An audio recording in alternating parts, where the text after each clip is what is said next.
క్రీస్తునందు సోదరి సోదరులారా, ప్రభువైన యేసు క్రీస్తు నామములో హృదయపూర్వక వందనాలండి. ముందుగా ఇంత మంచి సమయాన్ని ఇచ్చిన తండ్రైన దేవునికి ప్రభువైన క్రీస్తు ద్వారా కృతజ్ఞతాస్తుతులు చెల్లిస్తున్నానండి. భగవానండి వాక్యం చదువుకొని ప్రార్థన చేసుకున్న తర్వాత పాటలోనికి వెళ్దామండి. మత్తయి గారు రాసిన సువార్త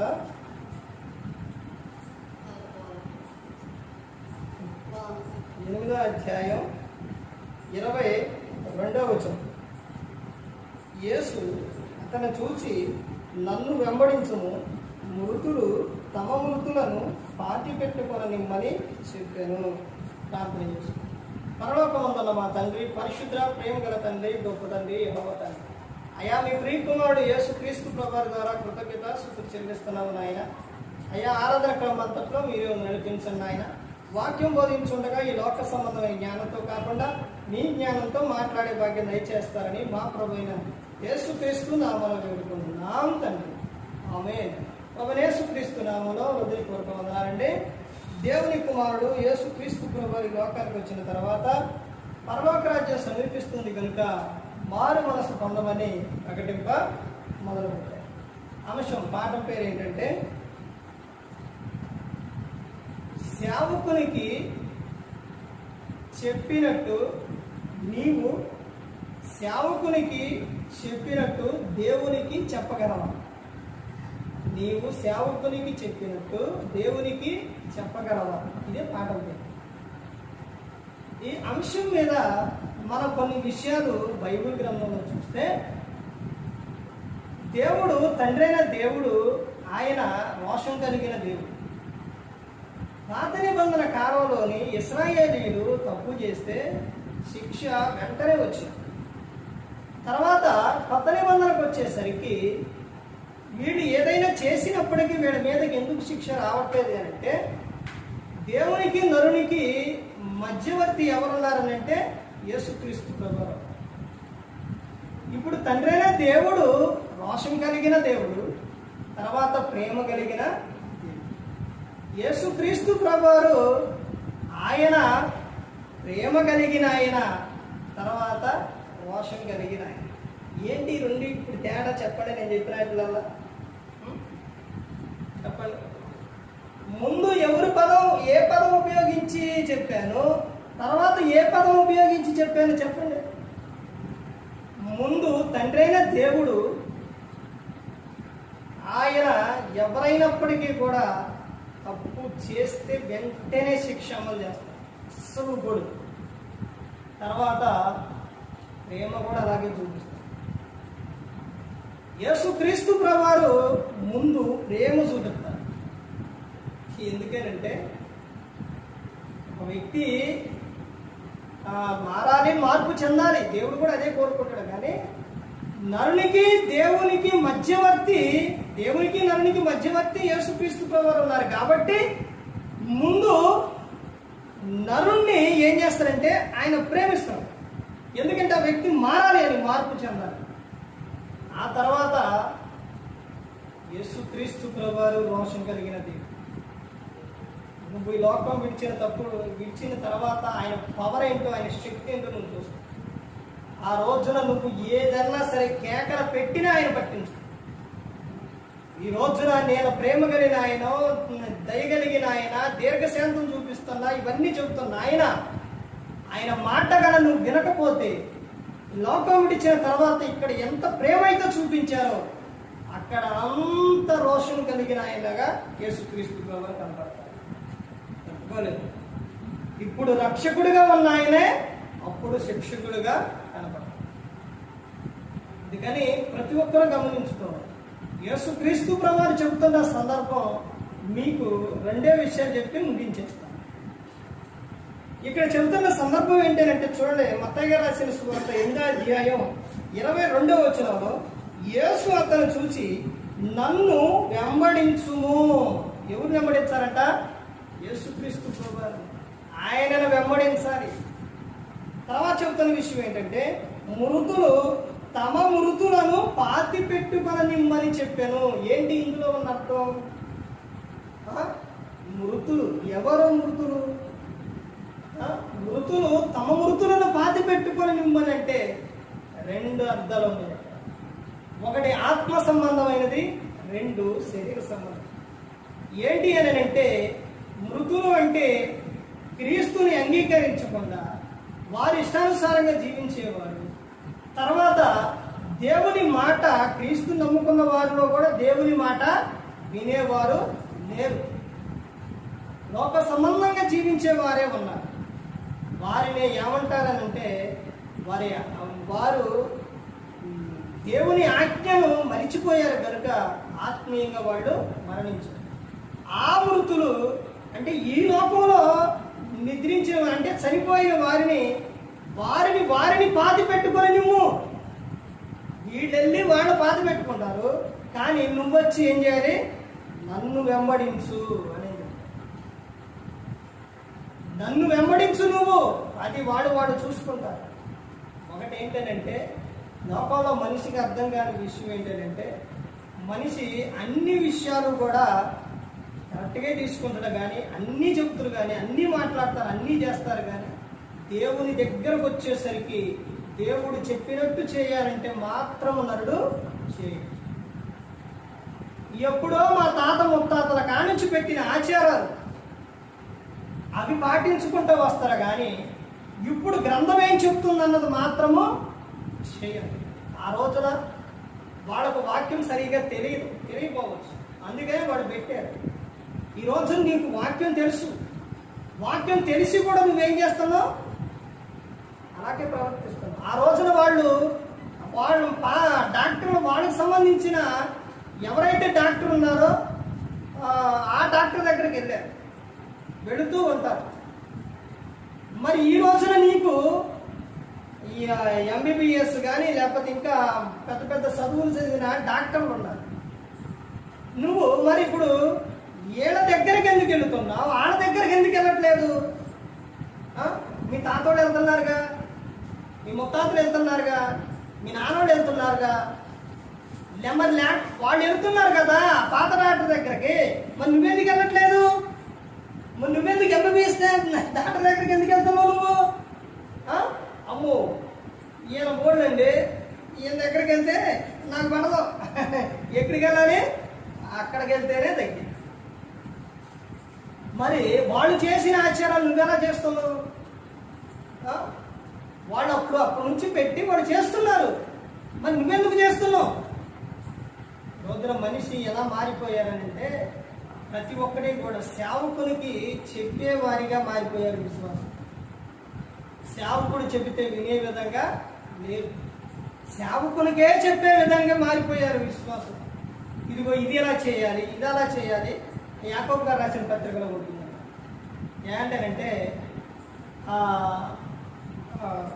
యాకోబు గారు రాసిన పత్రికలో ఏముంటుందంటే అక్కడ ఏంటంటే తగ్గింపు హెచ్చింపు గురించి ఉంటుంది. సేవకుడైనా ఒక వ్యక్తి ఎవరైనప్పటికీ కోట్ వేసుకొని సూట్ వేసుకొని మంచి ఇదిగా వస్తే ఆ వ్యక్తిని ఏం చేస్తారంటే ఆ వ్యక్తి వచ్చి ఒకవేళ అలా కింద కూర్చున్నాను అనుకోండి, కింద కాదు నువ్వు ఆడ కాదు కూర్చోలేదే, ఏడ కూర్చోవాలి. ఎవరినంటారు? సూట్ వేసుకొని కారులో వస్తే యాకోబు గారు రాసిన పత్రిక అక్కడ కూర్చోవాలి. అయ్యా నువ్వు ఎక్కడ కాదు అని అంటారు. అదే మురికి బట్టలు వేసుకొని లేకపోతే శుభ్రంగా నీట్గా లేకుండా మామూలుగా వచ్చారనుకోండి, అక్కడ కూర్చో ఇక్కడ కాదు అక్కడ కూర్చో అని అంటారు. మనిషి యొక్క తత్వం, మనిషి యొక్క విషయం, ఆలోచన చూడండి ఏ విధంగా మారిపోయింది.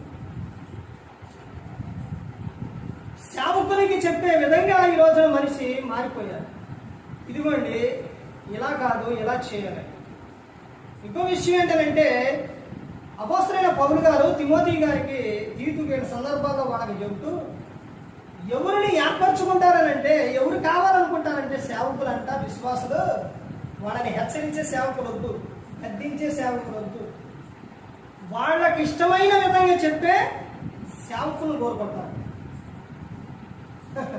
చూడండి, బాధ కలగకుండా, నొప్పి కలగకుండా పైన చెప్పే ఇప్పుడు గోడ ఉంది, ఇప్పుడు దీనికి పెయింటింగ్ వేశారు, ఇప్పుడు లోపల ఏం చేశారు?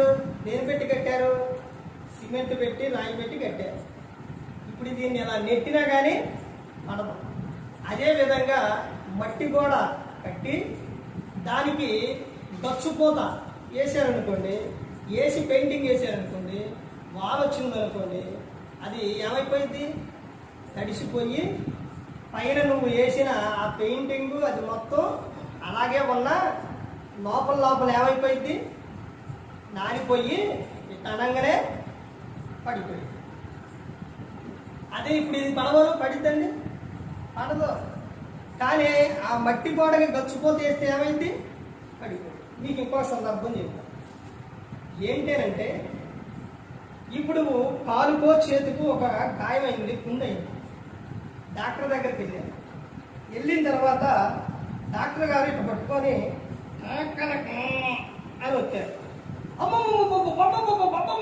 నొప్పి నొప్పి నొప్పి తట్టుకోలేకపోతాను, వద్దు అట్లా చేయొద్దు, దాన్ని పైపోయింది చేయండి. అమ్మో తట్టుకోలేకపోతానండి అంటే డాక్టర్ గారు కొద్ది పైపోయింది. ఆయన పోయింది. నొప్పి తగలకుండా దాని మీద ఒక మందేసి దూది పెట్టి ఎలా అని నీకేం చేస్తారో కట్టేసి కొద్ది తర్వాత నుంచి ఇంటికి వచ్చిన తర్వాత రోజులు గడుపుతున్నట్టుందిగా ఏమైంది?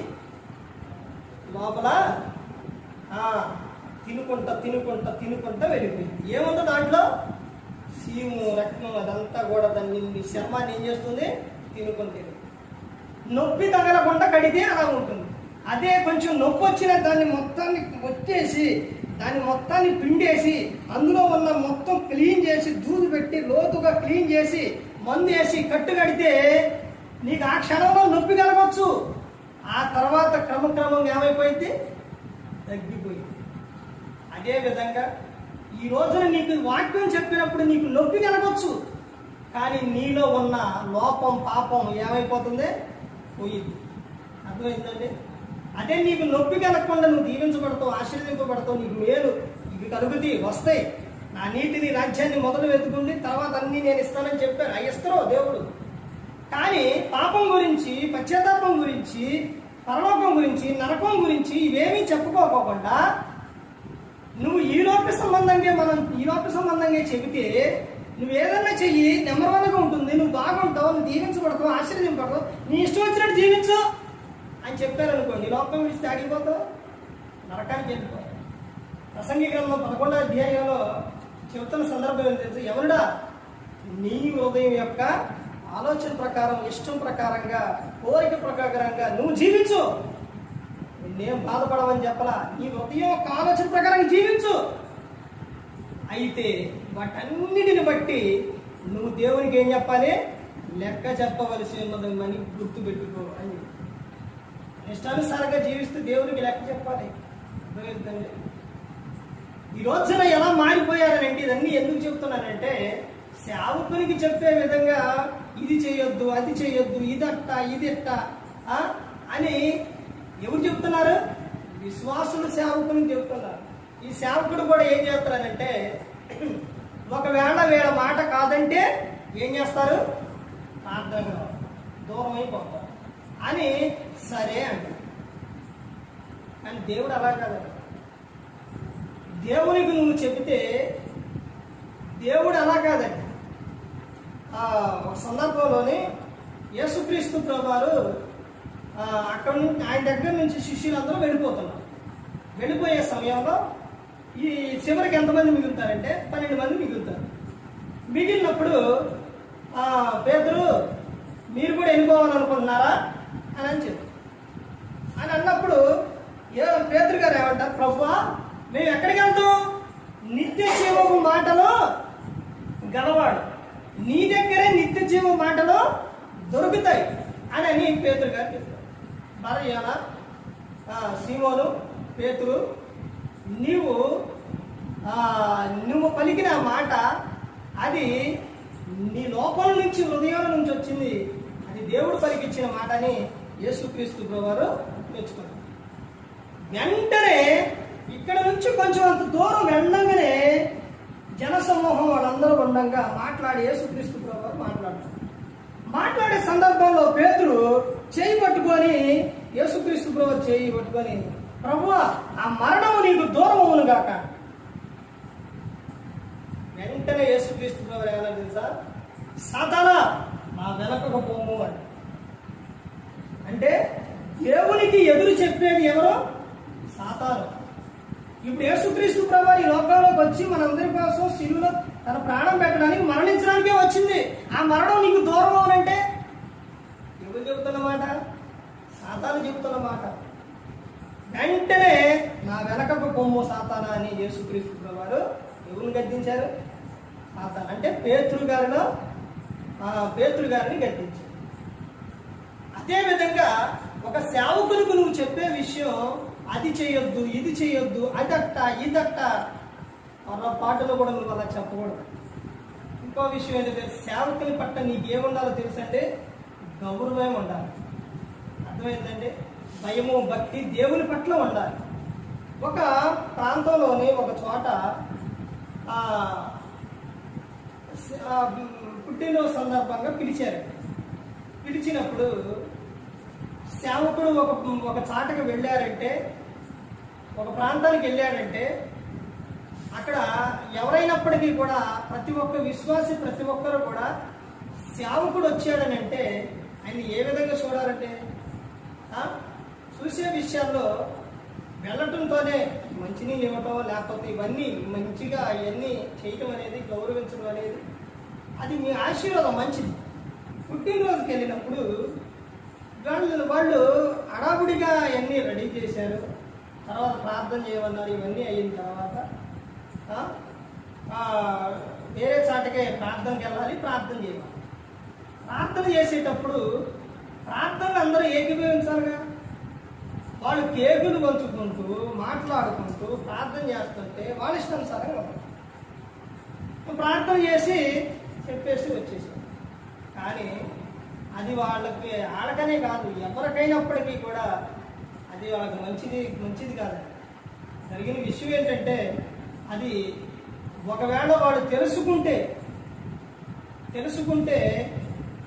సేవకుడు వచ్చినప్పుడు మా ఇంటికి మేము ఆహ్వానించా కాబట్టి గౌరవించే విధంగా ఆయన ప్రార్థన చేస్తున్నప్పుడు, వాక్యం చెప్పినప్పుడు వినటం, ప్రార్థన చేసినప్పుడు ఏకీభవించటం, ఆ సేవకుడు అక్కడ ఉన్నంతసేపు కూడా మేము మంచి ప్రవర్తన కలిగి తర్వాత కూడా ఉండాలండి, ఉండాలి అని ప్రతి ఒక్కరూ కూడా తెలుసుకోవాలి.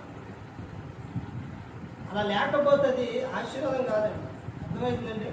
ఈ రోజున ఆదివారం ఆరాధనకు రమ్మంటే నాకు ఆ పని ఉందండి, నాకు గేదెలు ఉన్నాయండి, మేము అక్కడ పోవాలండి, లేకపోతే అర్జెంటుకి ఎక్కడికి వెళ్ళినవండి, ఈ చెప్పే సాకులు ఇవన్నీ కూడా సేవకులకు చెబుతామేమో కానీ దేవుని ఎదుట ఏమీ చల్ల. అర్థమవుతుందండి? ఇంకో విషయం ఏంటంటే సేవకుని బట్టే ఈ రోజున విశ్వాసులు తయారయ్యారు, కానీ వింటున్నారు. కానీ దేవుని బట్టి అయితే చాలా తక్కువ అండి. ఒక ప్రాంతంలోనే ఆడ మైకు పెట్టినా ఏది పెట్టినా కానీ అస్సలు ఆయన ఊపడండి. కొంచెం సౌండ్ పెట్టినా కానీ ఏంటి గోల అన్నాడు. అదే అక్కడ ఒక సేవకుడు ఉన్నాడు. ఆయన వచ్చి మాత్రం మైకు పెడితే ఎంత సౌండ్ అయినా పెట్టనే, నైట్ కానీ పగులు కానీ ఎంతన్నా, ఆ చర్చి పక్కనే ఇల్లు, ఎంత సౌండ్ పెట్టినా కానీ ఏమీ మాట్లాడడం, తగ్గించమని అనడం, అసలు ఏమీ అనడం. వేరే వాళ్ళు కానీ మైకు పెడితే, అంటే అక్కడే విశ్వాసులు కానీ వేరే అయ్య గారు వచ్చారని కానీ పెడితే ఏంటి గోల, సౌండ్ తగ్గింది అని అన్నాడు. అంటే ఎవరిని బట్టి? సేవకుని బట్టి. ఒక ఆయన వస్తేనేమో నువ్వు వింటావు, ఒక ఆయన చెప్తేనేమో అంటే వాక్యానికి విలువ లేదు, దేవుని పట్ల భయం లేదు. సేవకుని బట్టి నడిచే విధంగా ఈ రోజున ఉన్నారు. సేవకులకు నువ్వు ఎలా అయితే ఇదిగో ఇది ఇట్టు చేయాలి, ఇది అట్ట కాదు, ఎట్ట చేయాలి నువ్వు చెబుతూ, సేవకునికి చెబుతూ ఇదొద్దు అది చేయాలి ఇదొద్దు అని చెబుతూ సేవకుడు కూడా సరళ అని వదిలేస్తాడు. కానీ దేవునికి చెప్పే విషయాల్లో మాత్రం దేవుడు రాజీ పడడండి. నీకైనా నాకైనా మొత్తానికి ఒకే క్రమం. ఎందుకు చెప్తున్నానంటే ప్రార్థనకు రమ్మంటే నువ్వు చెప్పే సాకులు సేవకునికి ఇప్పుడు ఇటు ప్రార్థన అయిన తర్వాత వెళ్తూ ఉంటే అమ్మా మొదలు ప్రార్థనకు రాలేదంటే ఎక్కడ అయ్యగారు, అసలు ఎక్కడా కుదరలేదు అయ్యగారు అని చెప్తారు. రేపు పొద్దున్న నువ్వు అదే చెప్తే సేవకులు చెప్తే సరే బ్రదర్ వచ్చే వారం రాండి అంటాడు సేవకుడు. అదే దేవునికి చెప్తే ఏమంటే ఒకసారి ఆలోచించండి. ఒక యవనస్తుల గురించి ఒక సందర్భం చెప్పారా మీకు? పేరు రాద్దాం అనుకుంటే టైం దొరకలేదన్న. నువ్వు చెప్పే సాగు నీకే చెప్తే అట్టుండిద్ది. అర్థమవుతుందండి. అందుకని ప్రతి ఒక్కరూ గమనించుకోవాలండి. ప్రతి ఒక్కరూ కూడా తెలుసుకోవాలి. మనం ఈ లోకంలో ఒక సేవకునికి చెప్పే విషయాలు దేవుని ఎదురు చెప్తే చల్లబడి. ఇంకో విషయం ఏంటంటే సేవకుడు ఆయనకు ఒక విషయం ఏంటంటే సేవకుడే దేవుడు పిలుచుకున్న వ్యక్తి, దేవుడు ఏర్పరచుకున్న వ్యక్తి. నువ్వు నా భర్తే కదని నువ్వు చులకనగా చూసినా ఊరుకోడు. మా నానే కదని పిల్లలు అలా ఎలా పడితే అలా ప్రవర్తించినా ఊరుకోడు. తర్వాత నా బంధువే కదని నువ్వు నీ ఇష్టానుసారంగా మాట్లాడినా ఊరుకోడు. మా అన్నే కదా, మా తమ్ముడే కదా అని అలా మాట్లాడితే దేవుడు అసలు ఊరుకోడు. ఇవన్నీ ఒక్కొక్క సందర్భాలు ఉన్నాయి. భర్త గురించి, భార్య గురించి దావీదు గారి సందర్భం, అక్క తమ్ముడు సందర్భం వచ్చేసరికి మోషే మిరియాం సందర్భం. ఇలా ఒక్కొక్క సందర్భాలు ఉన్నాయి. అర్థమైందా? తండ్రి కొడుకు సందర్భం వచ్చేసరికి దావీదు గారు అబ్షాలోము. అర్థమైందండి. దేవుని సేవకుడే. ఇంకో విషయం ఏంటంటే సేవకుడు చేసే ప్రతి ఒక్కటి కూడా ఆయన ఆనందంతో సంతోషంతో చేయాలి. ఆ సేవకునికి లోబడి ఉండాలని హెబ్రీయులకు రాసిన పత్రిక 13వ అధ్యాయం 17వ వచనంలో ఉంటుంది. అర్థమవుతుందండి. సేవకుడు ఒక చాటకు వచ్చాడు అంటే, ఒక ప్రాంతానికి వచ్చాడంటే, ఒక గృహానికి వచ్చాడంటే, ఒక చాటకు వచ్చాడంటే అది మేలే కానీ, అది ఆశీర్వాదమే కానీ కీడు మాత్రం కాదండి. అర్థమైందండి. దేవుని సేవకుడు ఆయన చుట్టూ దేవుని కృప, దేవుని దూతలు ఆయన చుట్టూ కూడా ఉంటాయండి. దేవుని సేవకుడు, అందుకనే సేవకుడు కూడా చాలా జాగ్రత్తగా ఉండాలి, చాలా జాగ్రత్తగా మాట్లాడాలి. ఏది పెడితే అనకూడదు సేవకుడు. అర్థమవుతుందండి. అందుకనే సేవకులు ఎప్పుడు కూడా నువ్వు మొట్టయిపోతావు, ఇట్టయిపోతావు అది ఆయన పొరపాటును కూడా అనకూడదు. ఎందుకంటే ఆ నోటితో ఏం పలుకుతుండో, ఎవరు చెప్పిన మాట దేవుని మాట చెబుతుండో. ఎప్పుడు నువ్వు బాగుండాలి, దీవించబడాలి, నీకు మంచిగా జరగాలి, నువ్వు దేవుళ్ళలోనే ఉండాలి, నువ్వు బాగుండాలని సేవకుడు కోరుకోవాలి. వేరేదేమి కూడా అనకూడదు, కోరుకోకూడదు. అర్థమైందండి. అందుకని ప్రతి ఒక్కరు గమనించుకోవాలి. విశ్వాసులైన సేవకులైన ప్రతి ఒక్కరు కూడా దేవుని యందు భయభక్తులు కలిగి ఉండాలి. మీకొకటి మాకొకటి కాదండి, అందరికీ ఒకటే. అందరూ దేవుని విషయంలో జాగ్రత్త కలిగి ఆయన యందు భయభక్తులు కలిగి ఉండాలి. ఏ ఒక్కరూ కూడా నశించి నరకానికి వెళ్ళిపోకూడదని యేసుక్రీస్తు ప్రభువు ఈ లోకానికి వచ్చి మనందరి కోసం శిలువలో తన ప్రాణాన్ని పెట్టి ఉన్నారు. మరి ఈ విధంగా నిలబెట్టి మాట్లాడించిన తండ్రి దేవునికి కృతజ్ఞతలు చెల్లిస్తూ, ఇంతవరకు శ్రద్ధగా ఉన్న మీకు ప్రభు పేరున హృదయపూర్వకంగా చెల్లిస్తూ ఈ మాట అందరికీ